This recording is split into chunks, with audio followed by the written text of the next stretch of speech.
Social media पर अभी अभिनव अरोड़ा का मामला शांत नहीं हुआ था। इस बीच अब जया किशोरी भी चर्चाओं में आ गई हैं, या यूं कह सकते हैं कि विवादों में घिरती हुई नजर आ रही हैं। लेकिन जया किशोरी ने इस विवाद को बढ़ने से पहले ही एक बहुत बड़ा बयान दे दिया है। इसके बारे में भी हम आपको बताएंगे, लेकिन सबसे पहले जान लीजिए कि ये पूरा वाकया क्या है। जी हां, जया किशोरी को लेकर सोशल मीडिया यूजर्स ने अलग अलग दावे करने शुरू कर दिए। सबसे पहला दावा किया गया कि जो जया किशोरी बैग लेकर चल रही हैं वो 2 लाख का है। एक यूजर हैं अंकित कुमार अवस्थी, वो लिखते हैं कि भौतिक चीजों से दूसरों को बचने की सलाह देना अच्छी बात है, लेकिन खुद 2,10,000 रुपए का हैंडबैग लेकर घूमना ये अच्छी बात नहीं है। एक यूजर ये दावा करते हैं कि ये जो बैग है वो चमड़े से बना हुआ है। खैर, ये बैग चमड़े से बना है नहीं बना है ये कंपनी का विषय है, और जया किशोरी ने इसके बारे में क्या कहा है हम आपको बताने जा रहे हैं। सबसे बड़ी बात है कि जया किशोरी का इन सब मामलों के बाद एक बयान आता है मीडिया में, और जया किशोरी सीधे तौर पे कहती हैं कि वह बैग जो है वो कस्टमाइज बैग है। जया किशोरी कहती हैं कि उसमें कहीं भी लेदर नहीं है। कस्टमाइज का मतलब होता है कि आप इसे अपनी मर्जी से बनवा सकते हैं, इसलिए इस पर मेरा नाम भी लिखा है। मैंने कभी लेदर का इस्तेमाल ना किया है ना करूंगी, ये जया किशोरी का कहना है। इसके अलावा जया किशोरी का ये भी कहना है कि जो लोग मेरी कथा में आए हैं वो इस बात को अच्छी तरीके से जानते हैं। मैं कभी नहीं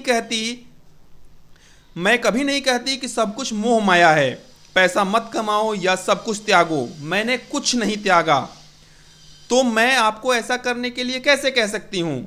मैं पहले दिन से ही स्पष्ट हूं कि मैं कोई साधु संत या साध्वी नहीं हूं। मैं एक सामान्य लड़की हूं। मैं एक सामान्य घर में रहती हूं। मैं अपने परिवार के साथ रहती हूं, और मैं युवाओं से भी यह कहती हूं कि आप मेहनत करें, पैसे कमाएं, खुद को एक अच्छी जिंदगी दें और अपने सपने पूरे करें। ये तो हो गई बात भाई जया किशोरी की। अब जया किशोरी के इस बयान के बाद, जैसे अभिनव अरोड़ा के बयान के बाद अभिनव अरोड़ा को ट्रोल किया जा रहा था ना, तो अब जया किशोरी से भी लोग सवाल पूछ रहे हैं। और इन सवालों के लिस्ट में हम आपको बताएं तो सबसे पहले एक जैकी यादव नाम का यूजर है, वो लिखता है कि जया किशोरी जी कहती हैं कि वो साधु संत साध्वी नहीं है। अब सवाल उठता है कि यदि वो यह सब नहीं है तो वो क्या है। और इसके अलावा वो लिखता है कि आप जया किशोरी जी के सोशल मीडिया अकाउंट को देखेंगे तो आप ये देख कर आप पाएंगे कि वहाँ पर हिंदी भी दूसरे दर्जे की भाषा है, क्योंकि वहाँ पर प्रायोरिटी में अंग्रेज़ी है।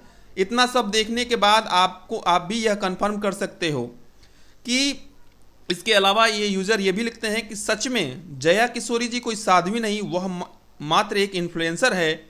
सबसे बड़ा सवाल उठता है कि इसके अलावा यूज़र अपनी बात रखता है, हम स्क्रीनशॉट लगा दे रहे हैं।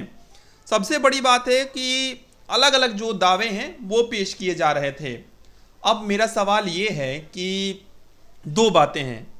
कई लोग लिख रहे हैं कि क्या हम अभी तक जो कथाएं हैं वो एक इन्फ्लुएंसर से सुन रहे थे।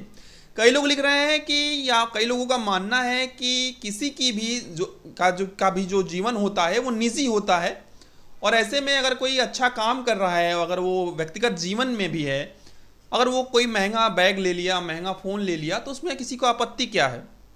हालांकि कई लोगों का कहना है कि साधु संत जो है वो इस तरीके के शौक नहीं रखते हैं। खैर, ये बैग चमड़े का है नहीं है, महंगा है सस्ता है, अलग विषय है, कंपनी जाने और जया किशोरी जी जाने। लेकिन सोशल मीडिया पर एक विवाद सा जरूर छिड़ गया है। आप लोग अपनी राय हमें कमेंट कर जरूर बताइएगा। इस वीडियो को शेयर भी करिए। यूट्यूब पर देख रहे हैं तो हमारे चैनल को सब्सक्राइब कर लीजिए, क्योंकि नेक्स्ट पार्ट हम जल्द ही लाने वाले हैं। ऐसे ही तमाम खबरें हम आप तक पहुँचाते रहेंगे। इस वीडियो को शेयर करिए। फेसबुक पर देख रहे हैं तो हमें फॉलो करिए। धन्यवाद।